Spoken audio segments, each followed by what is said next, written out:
ইয়াতে কি পোনা উঠাব আপুনি? ৰূপচন্দা আৰু কচ মাছো আছে নেকি ইয়াতে? ইয়াত কচ মাছ নাই বুলি, ইয়াত অকল ৰূপচন্দা মাছ আছে। ইয়াত জাল টানি গৈ আছে মাছুৱৈ কেইজনে।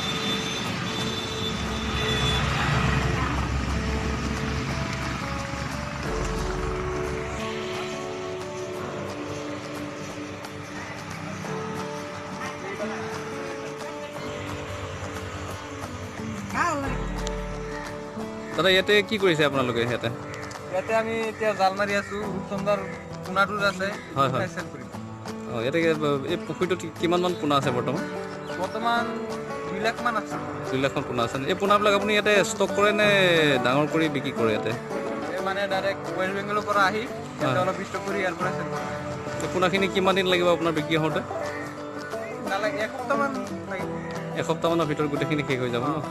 এতিয়া যে আপুনি জালটো মাৰি আছে, ইয়াৰ মৰাৰ পিছত আপুনি কিমান সময় মাছটো ষ্ট'ৰ কৰিব? তাৰপিছতে দিব চাগে? জালটো মাৰাৰ পিছত চেম্বাৰত 10-15 মিনিটমান ৰাখি ঠিক আছে, আপোনালোকে জালটো লগাওক, মই চাই আছোঁ বাৰু। ইয়াতে দৰ্শকসকলে দেখি আছে, ইয়াতে তেওঁলোকে জাল লগাই আছে। ইয়াতে 2 লাখমান পোনা থকা বুলি কৈছে। আমি ইয়াতে দেখা পাম কিমান পোনা তেওঁলোকে জালত উঠায়, ইয়াতে দেখা পোৱা যাব। ইয়াতে 4জন মাছুৱৈ নামিছে। ইয়াতে তেওঁলোকে পোনাৰ ব্যৱসায় কৰে। ৰূপচন্দা কচ মাছ লৈ আনে, ৱেষ্ট বেংগলৰ পৰা আহে, কলকাতাৰ পৰা আহে। ইয়াতে তেওঁলোকে ষ্টক কৰে এই পুখুৰীটোত। আৰু এই মটৰৰ সহায়ত তেওঁলোকে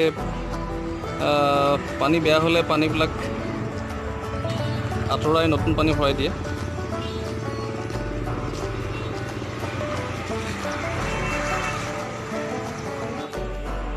জাল উঠোৱা প্ৰায় শেষ হ'বগৈ। ইয়াতে হাঁহ 3টা চৰি আছে। ইয়াতে মাছ খাব পায় কাৰণে হাঁহকেইটাই প্ৰায় ইয়াত ঘূৰি ফুৰে।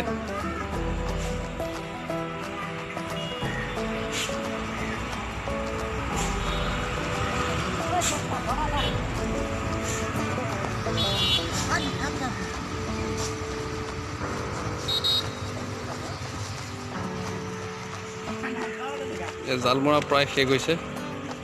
আমি অলপ পিছতে মাছবিলাক দেখা পাম ইয়াতে কিমান মাছ উঠে।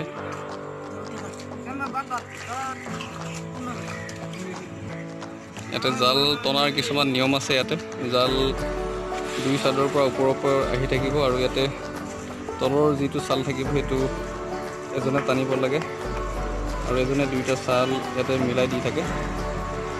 জাল মৰাৰ কিছুমান কিটিপ আছে আৰু যিখিনি নাজানিলে গোটেই মাছবিলাক জালত উঠাব নোৱাৰিব আপোনালোকে।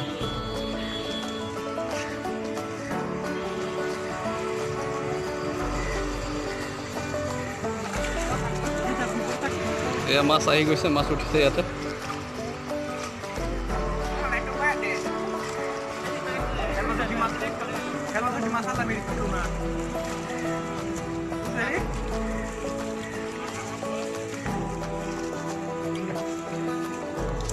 দাদা ইয়াতে কিমান মাছ আহিছে বাৰু? ইয়াতে 30,000 মান আহিছে ন ইয়াতে? বাৰু এয়া মাছ উঠাইছে তেওঁলোকে ইয়াতে। ইয়াতে মাছ গোটেই ৰূপচন্দা এইবিলাক। ঠিক আছে, পেলাই দিয়া তাতে ড্ৰামত থোৱা।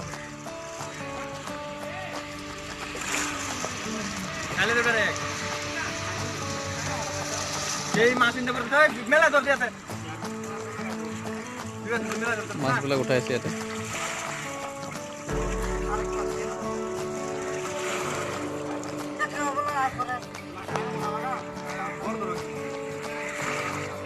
আৰু ইয়াতে হাঁহকেইটাই ঘূৰি ফুৰিছে, কিজানি মাছৰ পোনা খাবলৈ পায় বুলি।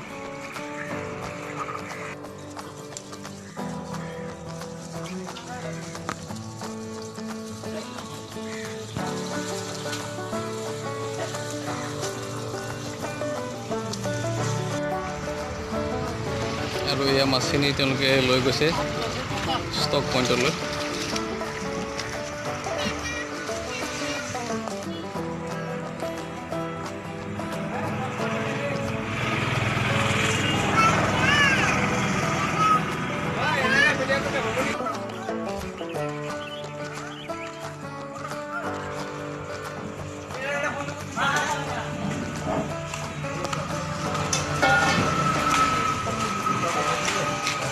ইয়াতে তেওঁলোকে ষ্টক কৰিছে গোটেইবিলাক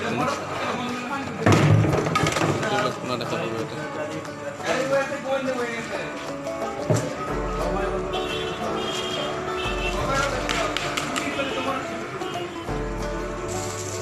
ইয়াতে এনেকৈ পানী দি থকা যায় অক্সিজেনৰ কাৰণে।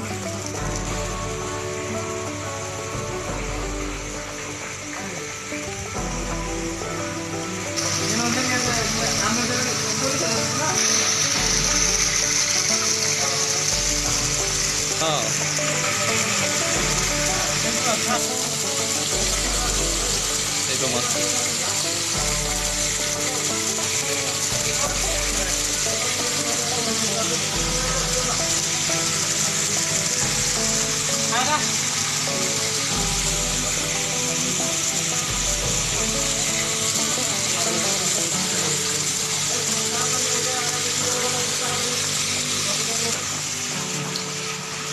এইটো পাংগাছিয়াছ কচ মাছ।